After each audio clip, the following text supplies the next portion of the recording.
it over to them. And when it's time to give feedback, I'll pass the mic to whoever wants to give feedback. All right. All yours. Wonderful. Thank you, Carrie. Hi, everyone. My name is Reverend Angela Tyler Williams. My pronouns are she and her, and I am proud to serve as the co-executive director for movement building here at SACReD, which is the Spiritual Alliance of Communities for Reproductive Dignity. And here at SACReD, we believe in reproductive liberation for every body and every body. And I am joined by my colleague, Reverend Kentina Washington-Leaphart, and in a moment, I'll let her introduce herself a little bit more deeply. And we will model for you how we'd love to get introductions in the room. If you'll share your name, your pronouns, your congregation or context, we know that you are all Danville UCC, unless there are some other folks who decide to show up today who are from a different community. We love that. And we want to know, why did you show up today?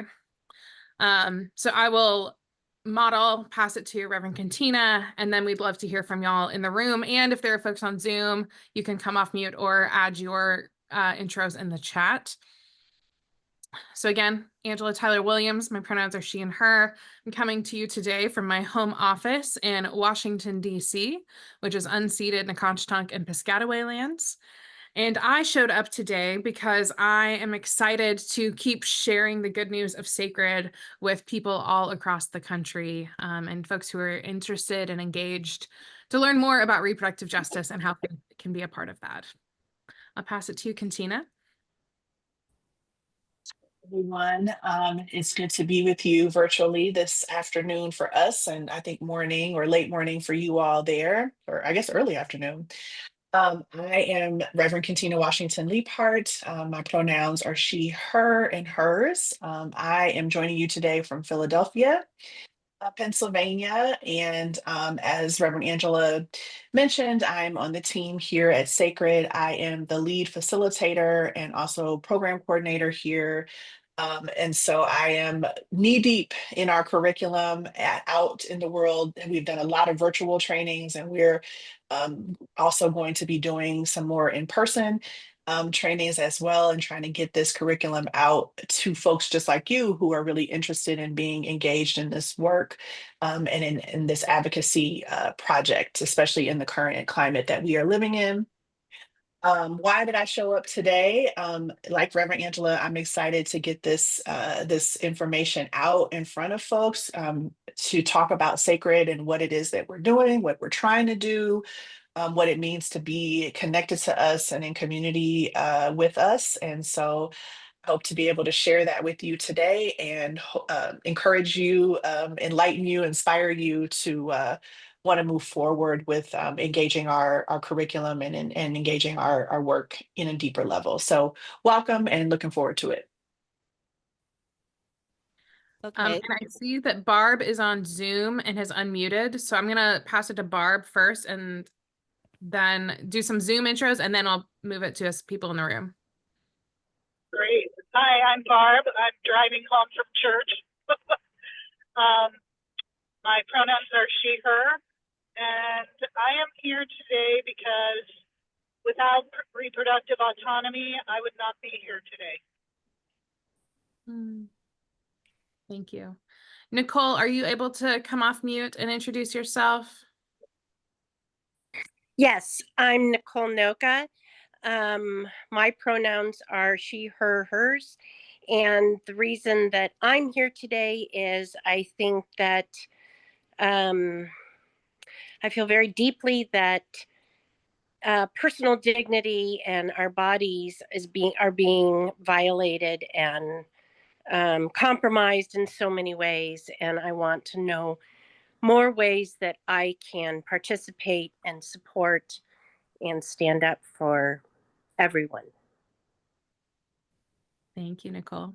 All right, Carrie, I'll pass it to you. I'm Carrie Hrusis, and my pronouns are she and her. And I am here today because I am working on bringing educational programs to Danville Congregational Church. But also I am a high school math teacher, and I care very deeply about the freedoms that the current generation of women are going to have or not have. I used to work at a school for pregnant teenagers, and I know how much work it takes when you decide to have the baby, and how much they have to pause their lives. And I want them to have the freedom to decide which is it going to be. I want them to have that choice. So, okay, so that was me. And I'm going to start over here. And Todd nicely pointed out that we want to look at the camera. Oh, we do. Okay, hi. I'm Bob Howell. I guess he, him. I'm here today because I'm on the same committee as Carrie, and I'm curious, and as a justice advocate, I like the idea of movement building. I'm Dottie, and I'm a guest today. No, I'm not on this team, but I'll find it interesting, so I'm glad I'm here. Thank you, Dottie. I'm Dee Brooke, and I have 3 granddaughters, so I am obviously interested in their lives and what it is in store for them, excuse me, and that's why I came today to find out more. Hi, I'm Judy Haldane, and she, her are my pronouns. I just wanted to come and see what was going to happen and see what was going on, and so that's how I'm here.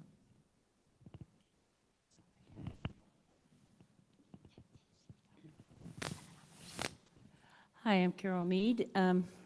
Yeah, I'm concerned about the laws that have been happening in the overturning of Roe versus Wade, and so I want to see if there's stuff that I can do, if there's actions that I can take.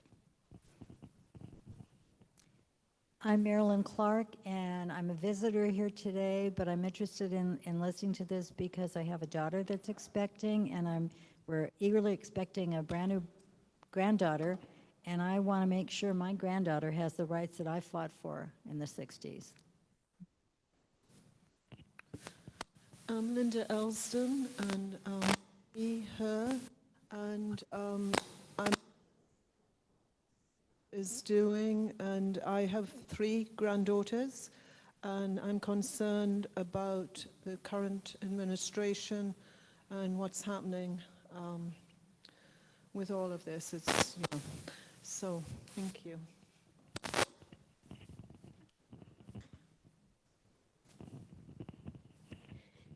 Kira Kennedy, she, her, and like most people here, I am very interested in reproductive justice. I feel like Roe v. Wade was passed when I was 17. And since that time, the freedoms, not only of reproductive freedoms, but equality for women, felt like we were going in a wonderful direction. And not a perfect direction, ups and downs over my lifetime, but it's just been a shock to me that it feels like we're now turning the clock backwards and going in the wrong direction. And so this is something that's very close to my heart. I'm Sally Baca, and I'm just here out of curiosity.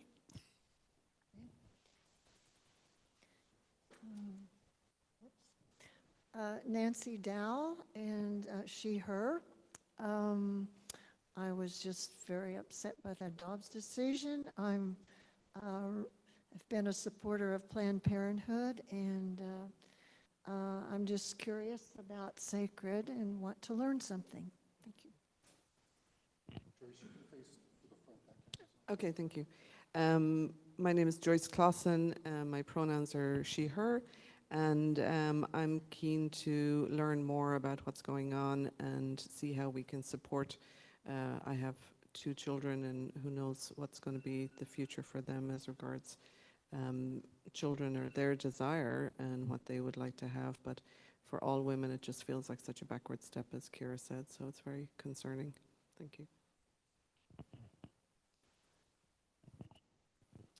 I'm John Clausen, and I am the tech minister here today, as well as being very interested in this topic, from parents who were medical professionals to our children. And I'm just very thankful that we can get together here today. My name is Miguel Atkins Whitley. My pronouns are he, him, his. And I'm here today to be educated and to learn as much as I can so I can share with my nieces and sisters about this program and how they can possibly get involved in it, after today. Hey y'all, Pastor Todd. I'm so delighted that y'all came back. Great response to when you preached, Pastor, and I'm also bringing greetings for my colleague, Pastor Lauren, who is currently leading OWL training, the youngest age groups of OWL training over in our other building, who is coming to y'all in May to receive this training. Pronouns he, him, his, and I'm here because as a cis male-identified person, I want to know how to be a better ally, and as a person in the system of faith, I want to gain more knowledge about this really, about a topic we haven't done much theological work on. So that's why I'm here, and thanks again to both of you for coming back to us and sharing. Okay, I think I got everybody, right? Wonderful. Thank you. Well, I am really heartened to hear all of the stories and the reasons that you all have showed up today. You are our people. You have so many personal connections and personal motivations around coming and wanting to just learn more and advocate. And so you're in the right place. And I hope that after we have this conversation today, that you'll feel even more inspired to get connected and get more involved. So let's talk a little bit about what SACReD is. We've been using this word, this acronym. You all may have gotten a little bit of information about who we are as an organization, but we want to give you just kind of a little bit more background, why we're here, where we started from, and what we're up to and hope to be doing in the future. So SACReD is an alliance of religious leaders, congregations, movement organizations, activists, and academics who are collaborating to advance reproductive justice. And we'll talk a little bit more about what we mean by what that term is, reproductive justice, a little bit later in the presentation today. And we're doing that work via congregational education. So sessions like this, plus our curriculum, et cetera, culture change, community building, and direct service. Next slide. So what's the vision? What is SACReD? What do we hope? What do we think about? What do we dream about the world to look like?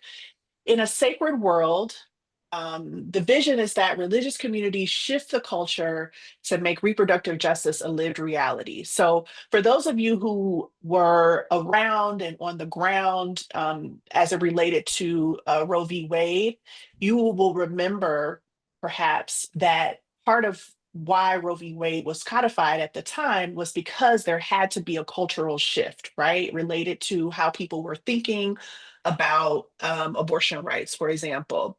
And as we have seen, unfortunately, there has been a cultural shift, perhaps of things that were already under the surface anyway, related to patriarchy, racism, and all sorts of other things that we won't get into right at this moment.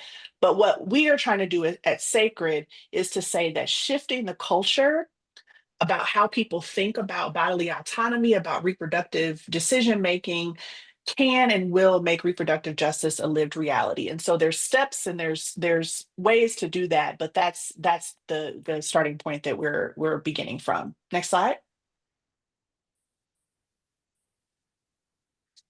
So the mission of SACReD is to create and equip a network of spiritual communities with liberative religious education and practices that shift our culture to advance the reproductive justice framework.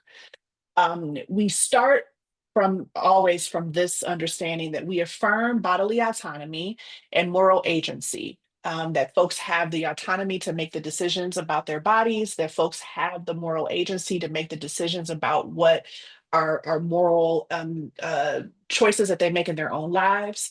We celebrate healthy sexuality, and we advocate for reproductive dignity to support the flourishing of all people and families. So culture change, to talk a little bit more about that. Culture change, SACReD is building a multi-faith movement grounded in the reproductive justice framework, and our primary focus is culture change. Next slide. So you heard me use this term, reproductive justice. I don't know how many of you are familiar with the term of reproductive justice, but we're going to just spend a little bit of time here kind of talking about what we mean by what we're saying when we talk about reproductive justice, because sometimes that word or that terminology can be used in an interchangeable way, but it's not really interchangeable. So it's really important for us as a reproductive justice informed organization that's doing work that's rooted in the reproductive justice framework, to make sure that the folks that we are in community with, that we're training, and that are dispatching this information at their particular context, know what we mean by reproductive justice. So reproductive justice is a broad intersectional agenda. It was a concept that was created in 1994 by a group of women of color, Black women primarily, that combined the reproductive rights, social justice, and human rights framework as it related to deficiencies that they saw in conversations associated with reproductive health rights. And at that time, reproductive justice wasn't the term, but that's what came out of that. The founding mothers are listed there on the right-hand side. And so I don't know if any of you might be familiar with some of these names, but I would encourage you to get to know who some of these folks are, to look them up online, to Google them. One name that I will highlight, because this is a name that perhaps if you are a little nerdy like me and you follow the MacArthur Genius Foundation announcements every year about who the latest group of geniuses are, Dr. Loretta Ross, who is one of the founding mothers of the reproductive justice movement, received a MacArthur Genius Award a couple of years ago. She's written some books. She's an academic. So she's got some real great information out there about her. But all of these folks, Dr. Tony Bond is doing some fantastic work, and others. So please take an opportunity to Google them and get to know them and who they are and why they started the reproductive justice movement. So back to this conversation about the broad intersectional agenda. So what reproductive justice is wanting to make sure that we're paying attention to is all of the different intersections of types of justice or experiences of injustice that we experience in the world. So looking at things like economic justice, immigration, criminal justice, food justice, gun violence, climate, LGBTQ, the list goes on and on. The definition here is that this is, I think, one of the key things for you all to think about when you're thinking about reproductive justice, right? Because I've heard a few folks say, really concerned about abortion rights, which is absolutely critical. And I've heard even some other folks say, I have a family member who's expecting a baby, and I want to make where I have some students who I have been in relationship with, and I know how hard it is for them as young people or young adults or teenagers to be trying to raise a baby with all of the obstacles that come along with that and everything in between. And so what we want to say is that our training and the work that SACReD does is about abortion, and it's not about abortion, right? Because the reproductive justice framework is a full spectrum framework that looks at reproductive autonomy and decision-making across the span. So it is the human right to maintain personal bodily autonomy. It's the human right to have children. It's the human right to not have children, and it's the human right to parent the children we have in safe and sustainable communities. And so different from the reproductive rights framework, which is pretty narrowly focused, important, but narrowly focused 99% of the time related to abortion. reproductive health that has more to do with, how services are being delivered to folks who are seeking health care.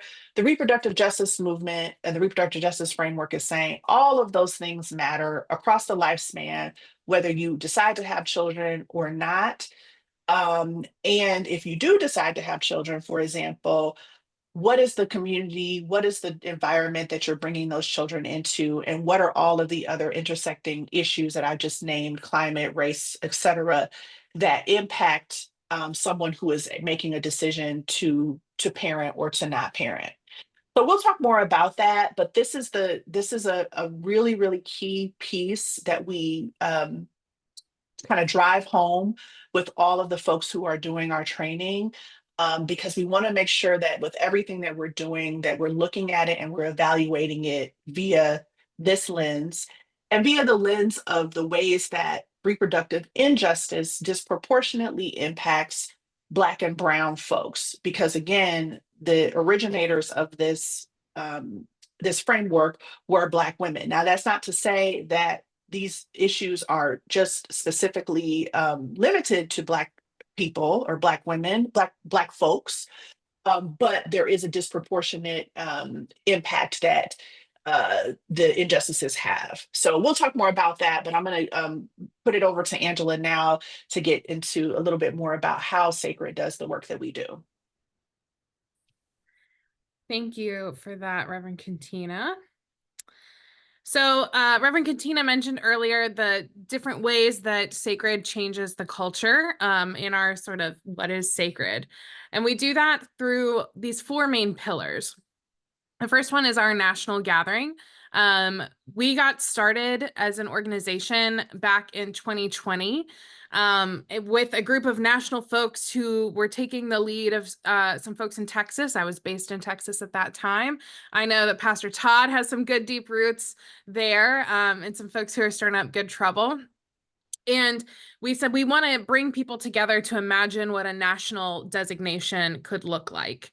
And then COVID happened. So none of those plans came to fruition. But what did come to fruition was an online gathering of 450 people from the US and 5 other countries, from 40 states and 30 religious traditions and denominations. And it was sort of the first of its kind gathering of that scale of people of faith who are saying, my faith, my values actually support my political support for abortion access and reproductive justice. And so since then, SACReD became a whole organization, and we held our first in-person SACReD gathering this past May, just almost a year ago.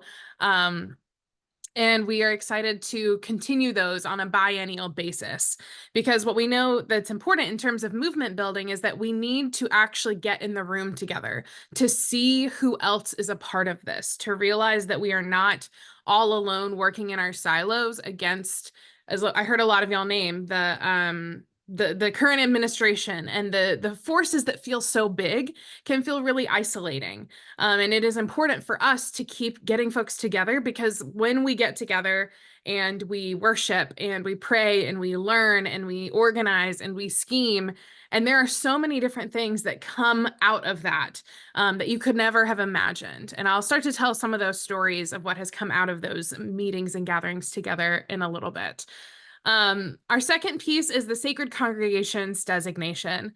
And I'd say that's the main piece that we are here to talk to you about today. I mentioned this in my sermon back in February, and the SACReD Congregations is based off of the LGBTQ and faith movement. So open and affirming, welcoming congregations. Like, there is a 5-decade history of people of faith coming together and having conversations that could be difficult, but realizing that it's about relationship and that it's about story and that it's about loving people. And that when we can love people, that overcomes what tends to be these political third rail issues that seek to divide us and conquer us. And so that is what the SACReD Congregations designation and process is, and building that nationwide movement. And I'll go into those details a little bit later. Our third pillar is media advocacy. So we recognize that, I think a lot of y'all also are familiar with this, that there's a dominant religious narrative that says to be a religious person in this country automatically means that you are anti-abortion. And that is the result of an intentional 40-year political campaign to use one narrow understanding of Christianity to apply to the entire country. That doesn't represent me. That doesn't, what I'm hearing is it doesn't represent a lot of us, a lot of you in this room. And so how do we leverage our voices to tell a different story in the media, and that how that is a particularly important arm of culture change? And then lastly, SACReD participates in culture change through direct service and the renewed clergy consultation service. Raise your hand if any of you are familiar with the clergy consultation service. Have you heard of that before? I am seeing nothing. So I'll do a quick overview of that. The clergy consultation service was alive and active from 1967 to 1973.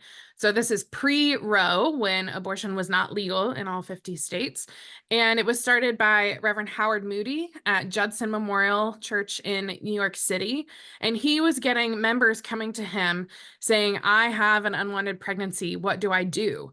And he realized he didn't know what to do, but that folks were coming to clergy, seeking counseling, seeking options, seeking answers for what they were seeing as not wanting to be pregnant in that time.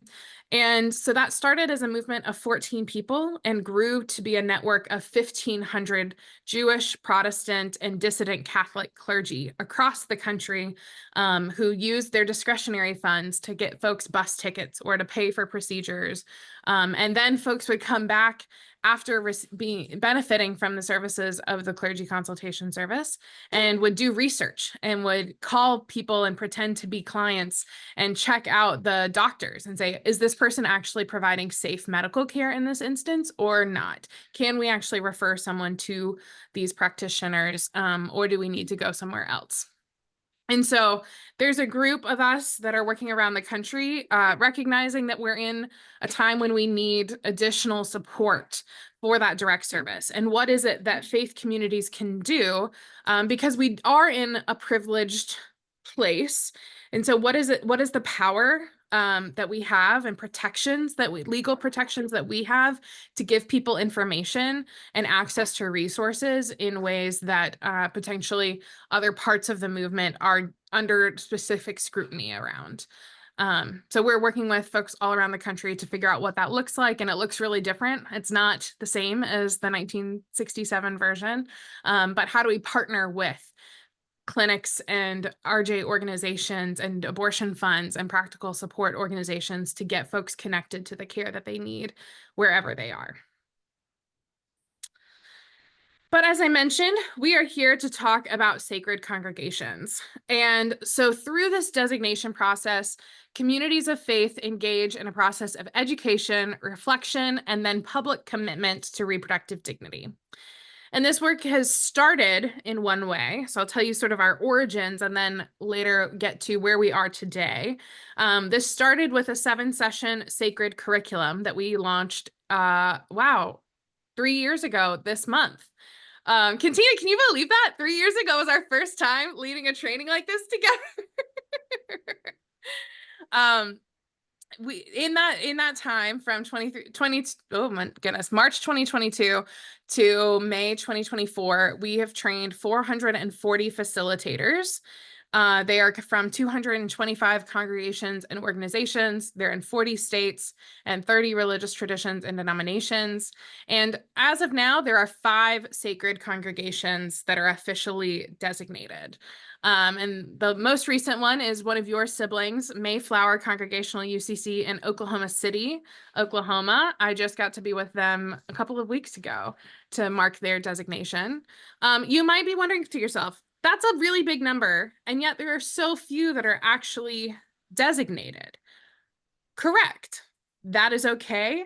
We are clear that this is deep, long work, and it is about a 2 to 3 year process to get folks all the way through the curriculum, all the way through the steps that I'll talk you through in a moment. But this is deep work. This is long-term culture change work. This is not we're just going to go through this and check the checkbox and boom, we're amazing and confirmed and out here doing everything.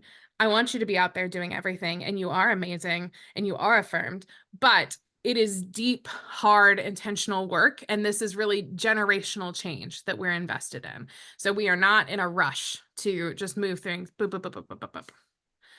But at the core of the SACReD congregations, designation criteria. So there are foundational affirmation, and then guiding principles and commitments. And this is sort of the core of what it is that we ask SACReD congregations to affirm to be considered SACReD congregations. And I will, Carrie, I wonder, is it possible, can y'all read the text that's on the thing? Can we get some more voices in the room that's not just me reading everything? If it's not possible, I can read it. No, I think we're okay. Is there a reader who wants to volunteer? There'll be lots of opportunities. Yep. Okay, get me on my feet and get me moving. Thank you, Carrie. Hi, it's Joyce here. Designation criteria. Grounded in the justice principles that are at the heart of religious traditions, we are committed to equity, dignity, and holistic well-being for all people. We recognize that reproductive issues are integral to social justice and cannot be exiled from our sphere of moral concern if we are to fully live out our commitment to human flourishing. Thank you, Joyce. Is there someone else who can read this next part?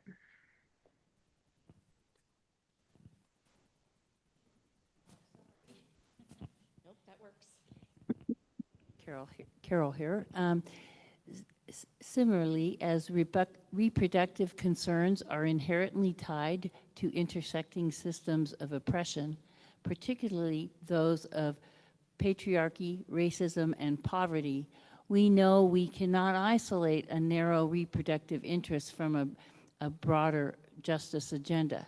We acknowledge that as religious communities, we have a particular responsibility to promote healing, to bring new understanding, and to make changes as they have contributed to trauma, faith, alienation, and affliction of mental health related to reproduction. Thank you so much, Carol. There's more to read. So that was the sort of foundational affirmation, a preamble, if you will. And so these are the following guiding principles. There are 3 guiding principles. I wonder if someone will read 1 or 3. Is that Miguel I see moving in the back? Oh, no, we got. Okay, so you just want me to read number 1 or However many you want to read. Okay, Carol. Sure. We therefore affirm following guiding principles. All creation is good and includes a beautiful diversity of sacred bodies, sexualities, and reproductive journeys. Should I go for? Okay. I'm hearing. I'm Miguel, read number 2. The dignity of sacred bodies and the moral agency of all people deserves respect, including the bodily autonomy and agency of women, queer people, gender diverse people, people with disabilities, immigrants, indigenous populations, and people of color who have often been denied this respect.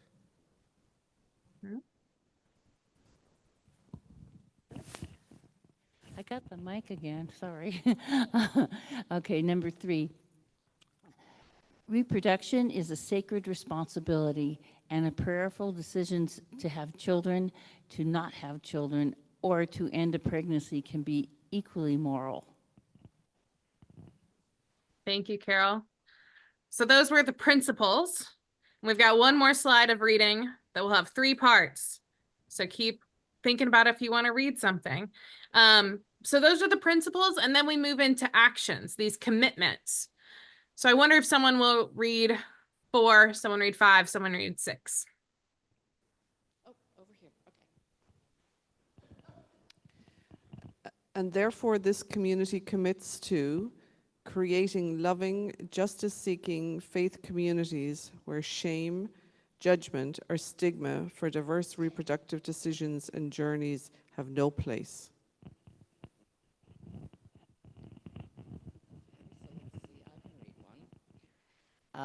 Supporting the work of parenting and the healthy growth of children in safe, sustainable, nurturing communities. Do I have a volunteer for 6? Oh, John's going to do it for us. Advocating for equitable access to the full spectrum of comprehensive reproductive health care as a moral and social good, and supporting fulfillment of reproductive moral agency and flourishing for all.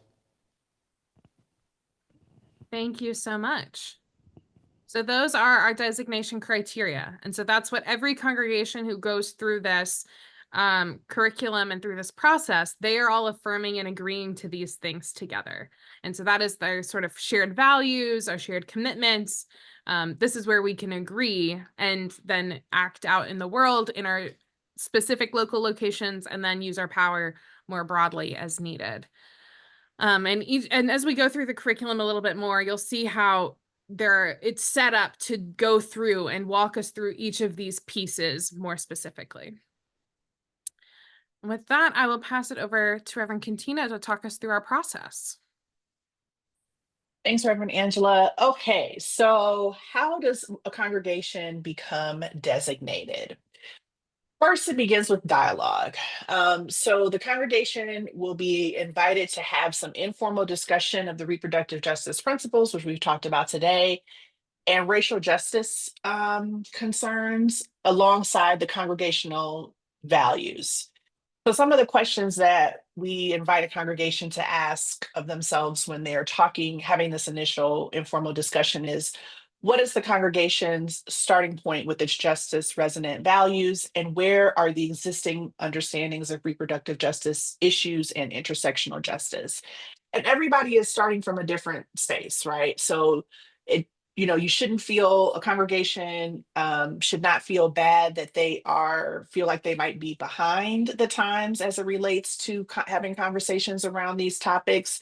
It's never too late to get started, and it's never too late to have the right information and to be trying to do this in a just and right way. And so that learning what the existing understandings are help to inform where you have to grow as a congregation.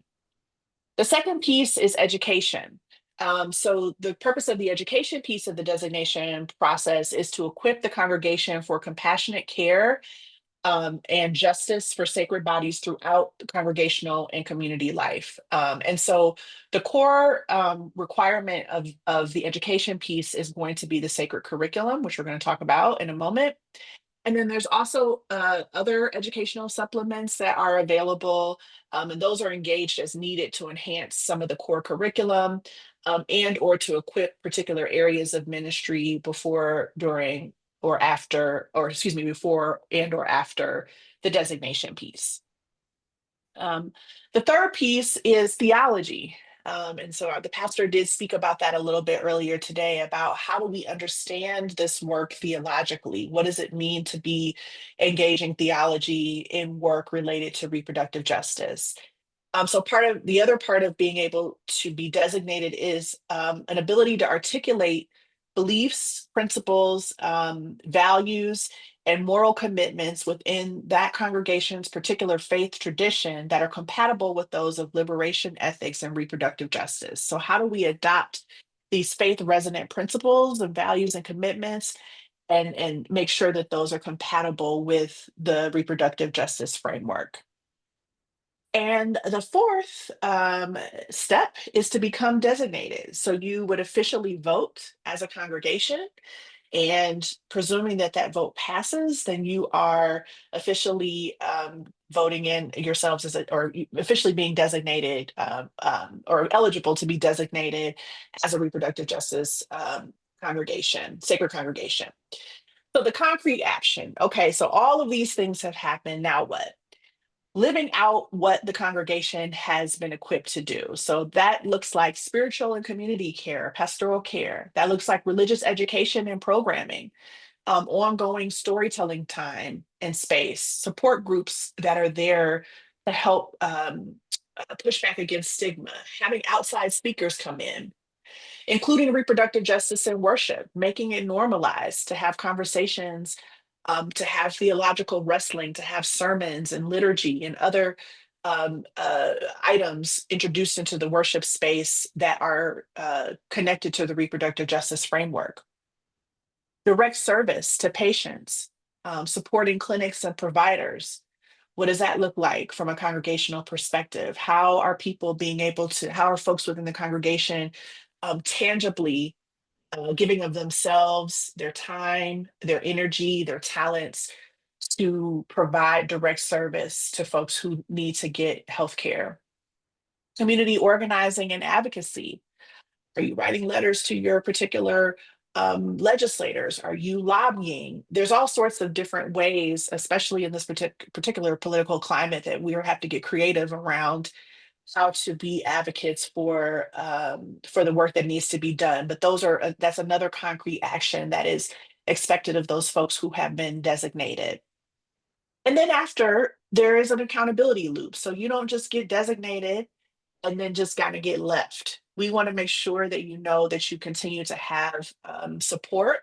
So there is an accountability loop. You will engage with the SACReD program team for mutual evaluation and growth. And then there's a redesignation process that happens around every 3 years.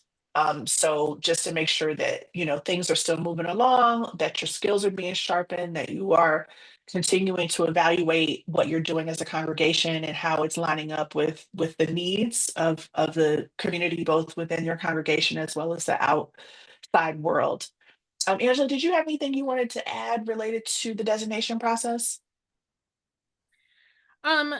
Yeah, just to put a finer point on it and connect what I already know that y'all are doing, Danville, with this piece to make it a little bit more tangible.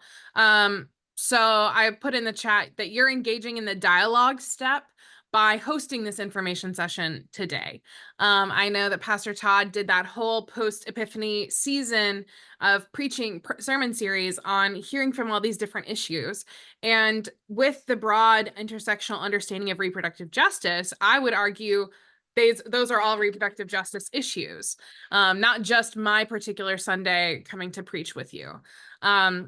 Doing OWL training and making OWL as a regular part of your children's and adults curriculum, like that is a part that is in living out some of these concrete actions. So there are ways that you are already engaging in this, and SACReD is offering ways to deepen that through our curriculum.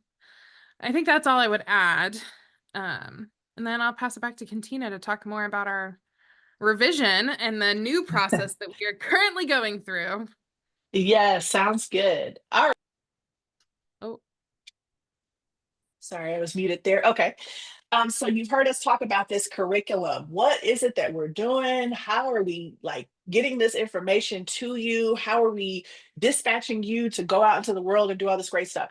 So this is our curriculum. So as Angela said, we've been doing a version of this training, mostly virtual with some sprinkled in here and there in-person engagements over the last few years. And that version was essentially a beta version. And so we have been knee deep in a revision process that we are coming up right on the end of. We've already gotten some of the layouts back, and we're excited about that for some of the pieces and parts. And so we're just tightening up some of the other modules here, all in preparation for our facilitator training, which is going to be happening in New Orleans in May. So this new curriculum is incorporating feedback that we got both from folks who have already been trained as well as a curriculum revision team, internal team that we have that came out of that beta version. This new version has been expanded to 8 sessions, and each session is built to be about 90 minutes long. The sessions are broken out into foundations, which are the first modules 1 and 2, principles, which is modules 3 to 5, and then the commitments, which is module 6 through 8. Throughout the curriculum, the concrete action planning is built into the content, and then there are worksheets there to support. So you have some direction to kind of help you think about, okay, how do I get this off the page or off of the conversation in the room to actually translating this into work in your particular context.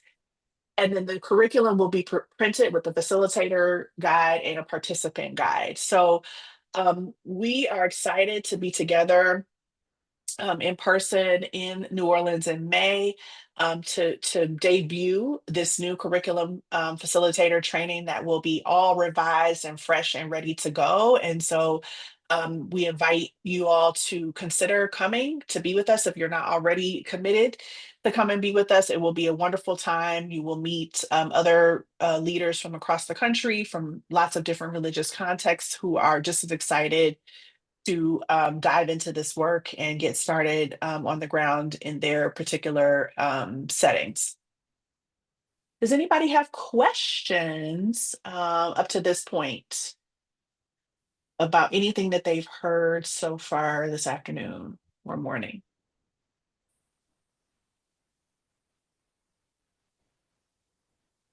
That's okay. If you don't know so far, that's fine. We'll, of course, stick around for a little after We have a if there are copy of the questions. curriculum Oh, here. I'm sorry. Yes. My question Was there? was about the curriculum. Can we look at it? Do we have it here? You do not have it here yet. It's not ready yet. So we are in the process of a revision. We are finishing up the curriculum revision right now. Myself and Reverend Angela, and we have an internal revision team that's been working on this for a long time to get this ready. So it's not going to be ready for consumption by anybody outside of our little team until the May training. So that is when that will be made available to folks who participate in our training. I will add, that is correct, but we have been creating curriculum previews ahead of this and just launched our last one last week. That is some previews of a sample discussion guide. So you could take one of these, download it, and then use that for a 45-minute Sunday school hour or like some sort of religious education hour to continue that dialogue process, to say, here are the types of conversations that will happen in the curriculum. And I will drop a link to where you can find those that do exist and are publicly available at this point. Thank you, Reverend Angela. Any other questions so far?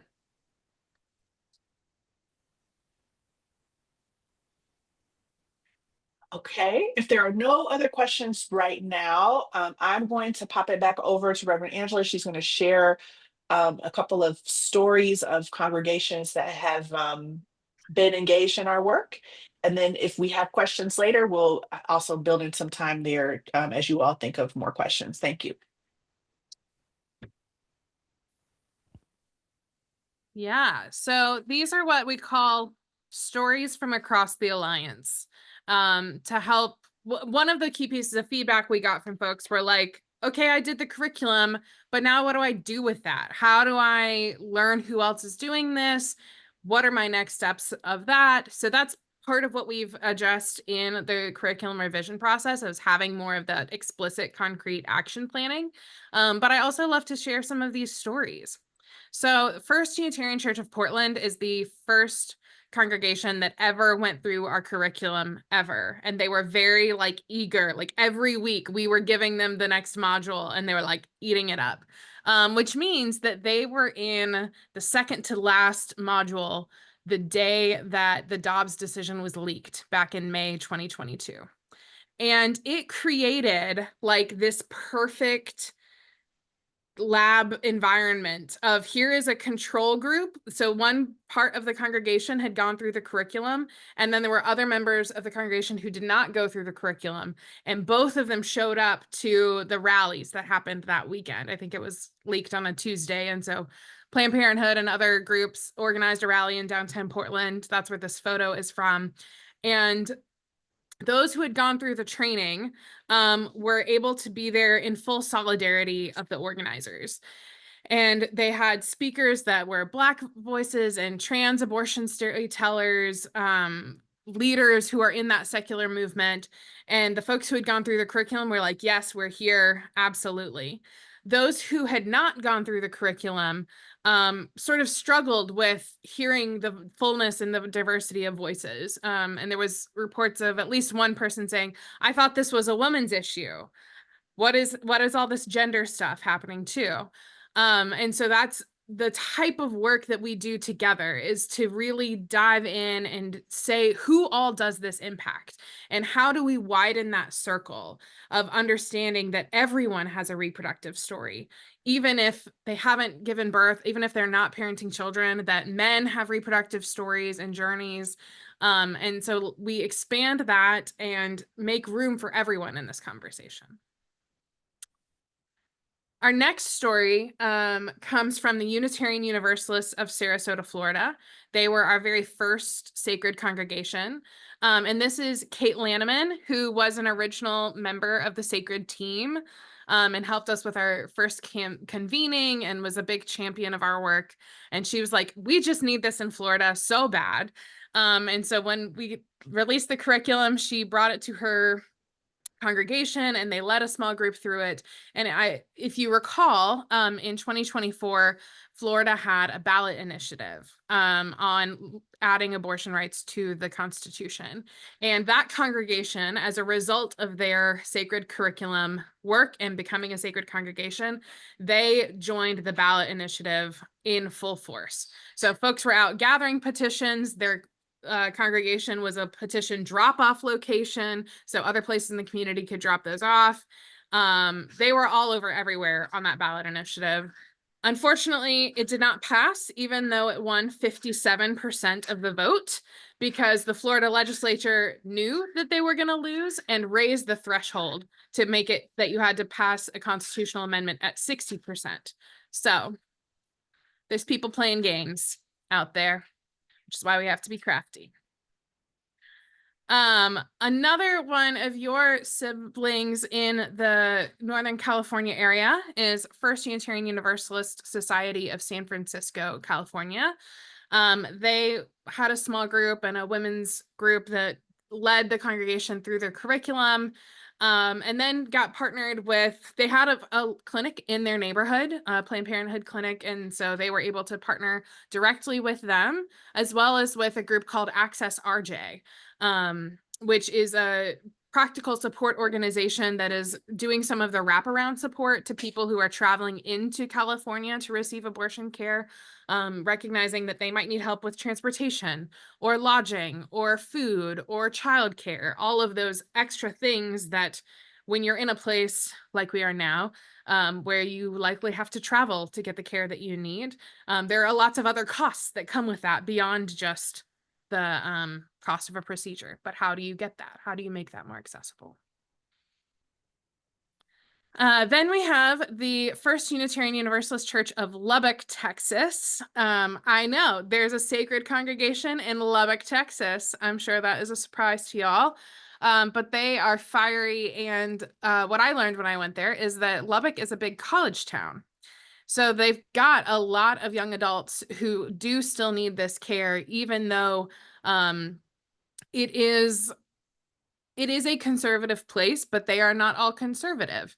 And that is one of the largest places where folks in Texas are trying out the baddest of bad laws. And so there was efforts both at the city, the municipal level, and at the county level to make it, and they're trying new ones all the time, to they're using the language of a sanctuary city for the unborn. What we call that is an abortion ban. They're just banning abortion, even though there are not clinics. There were no providers providing abortions within the county. So it's a scare tactic that goes above and beyond even what Texas state law is. When I was there in 2023, yes, in 2023, or no, 2024, just about a year ago, they were up against the city council was trying to put up checkpoints to say to check who is driving in and out of the county on county roads, to monitor for license plates, because that is a way that folks can get to New Mexico or get up to Colorado, because people are driving to get to those clinics. And so this community has been an active part of that resistance at the city hall and at the county commissioner, testifying against these things. They have run Plan B drives and are a location where folks can just come and pick up emergency contraception as needed without any questions asked. I was there and they held I'm not sure if this happened yet this year, but they had 2 years in a row of an Our Body, Our Voice summit. So they brought in folks from their community and from the universities to talk about all of those things. They're a really lovely community. And let's see, I'm trying to think about how many more I've got. Yeah, I'm going to pause right there and see if there's any other questions at this point. Like, are you starting to get a sense of how you can be a part of this, what it looks like to be a sacred congregation, how you might live that out, or if there are other questions about the process?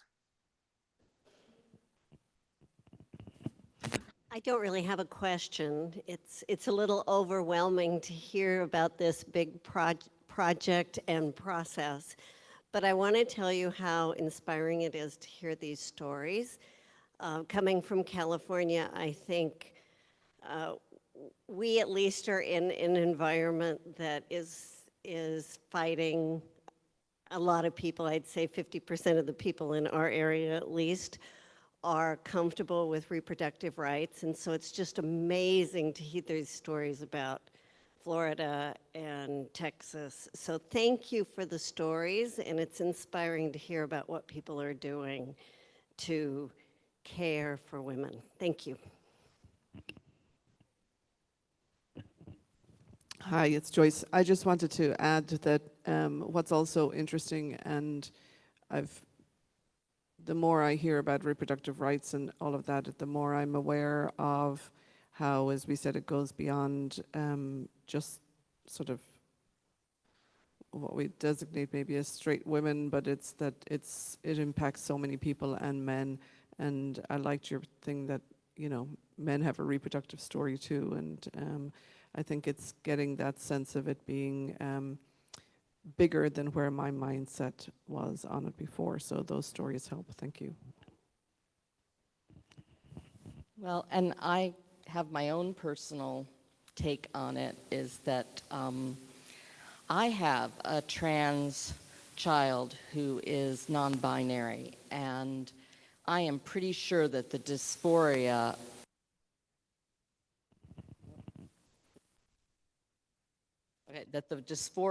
would be so big if they were to, say, be raped or something and they were pregnant, that, you know, I would pay whatever I needed to do to get my child back to a safe place in their head.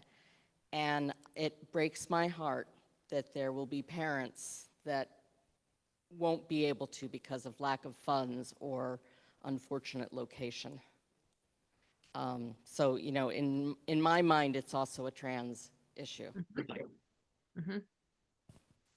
Yeah. Carrie, I believe that was you. Yeah, that's me. Yeah. Thank you for naming that. And that is certainly where we are clear in naming that and positioning our curriculum in that way to push the bounds of understanding, particularly around gender, and how much more is a part of that. And even if folks do not recognize how they are directly impacted at this very moment, there is great value in taking the time and investing the effort into some of these, like, let me wrestle with this now before it is someone showing up in my face and I say the wrong thing because I haven't actually thought about it. And that is what we are trying to do with Sacred Congregations, is say, this is a congregation that has already had this conversation. And so when, not if, when something happens, when someone comes to you with their story, you are able to set aside whatever you have going on internally and be like, right where they are. Thank you so much for sharing your story. I'm so sorry that happened to you. How can we help you get what you need? That is the vision, and that is what it is that Sacred Congregations do. And one thing that I would add to, because we engage in this work with folks that are across the country and in varying areas of where access is better or worse. And certainly in California, you all are in a completely different environment in many ways than someone in Texas or some of the other states where it's just abysmal for folks to get this care that they need. To just remind folks again that this is a broad spectrum conversation, and it is a conversation where we have to make sure that we are always thinking about communities for whom there is disparity and danger, even going to the hospital or going to the doctor under normal circumstances, right? Or under what might be considered a standard circumstance. And what I'm thinking about in this instance is like maternal mortality, for example.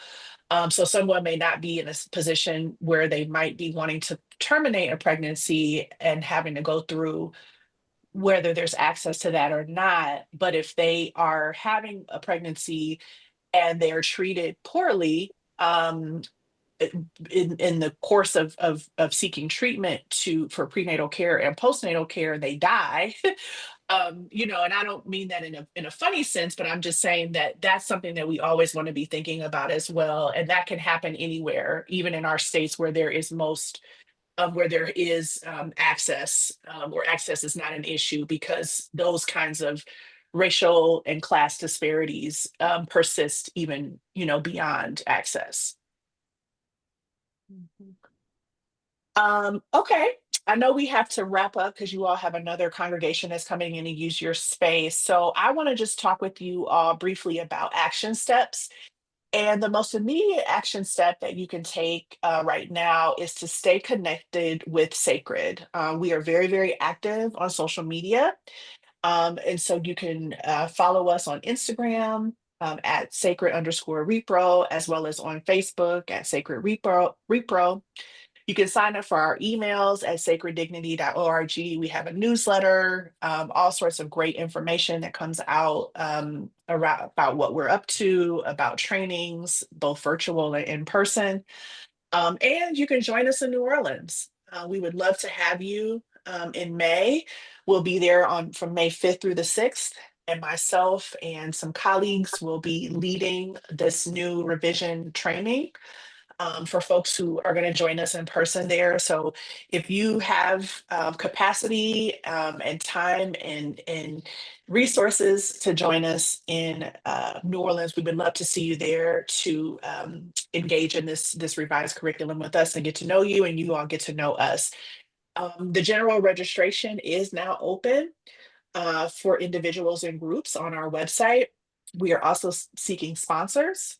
We do like to be able to offer scholarships and other opportunities for sponsors to get their work out there and collaborate with us. And so all that information can be found on our website.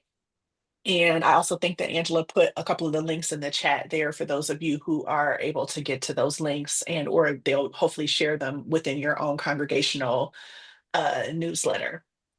Thank you so much, all of you, for being with us today. Thank you for sharing some time with us after your service to hear more about what SACReD is doing. Thank you. Thank you very, very much.